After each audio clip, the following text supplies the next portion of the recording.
आपल्या सर्वांना माहीतच आहे, आमचे मराठी बांधव इथे चांगली गुणवत्ता असताना देखील उच्च शिक्षणासाठी त्यांना प्रवेश मिळत नाही। आमची गुणवत्ता आहे आणि ज्या विद्यार्थ्यांना उच्च शिक्षणासाठी प्रवेश मिळतोय त्यांना परवडत नाही। या परिस्थितीमुळे आमच्या मराठी बांधवातील विद्यार्थी शिक्षणापासून वंचितच राहतोय।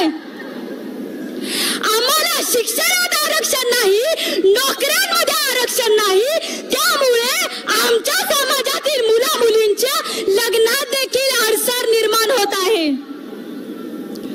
आमचं चुकलं काय की आम्हाला एवढी मोठी शिक्षा देताय?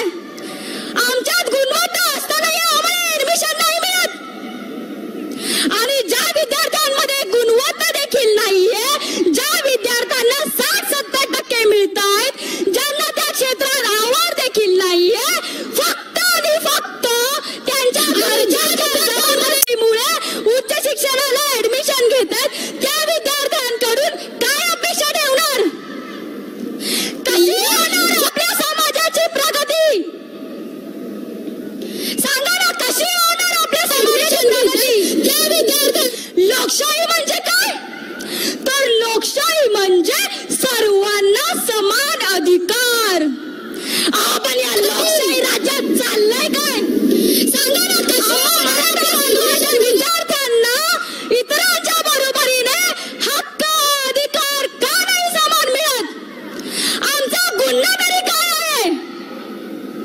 आम्ही मराठा जातीच्या पोटाला जन्माला आलो, हा आमचा गुन्हा?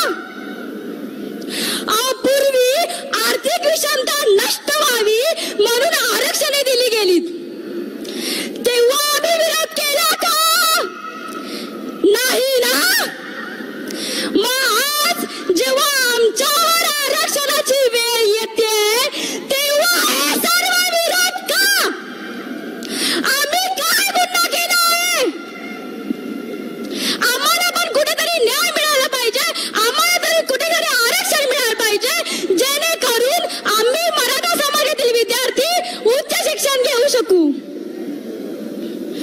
आणि आजच्या या मुंबईतील मुकमोर्चाने सरकारला जर असे वाटत असेल की मराठा समाज हा मोर्चा झाल्यानंतर शांत बसेल, अरे पण असे होणार नाही।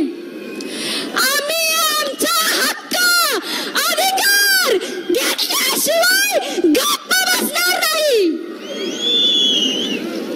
जाता जाता सर्वांना एवढंच सांगेन, अरे हे असे असले तरी ते तसे असणार नाही।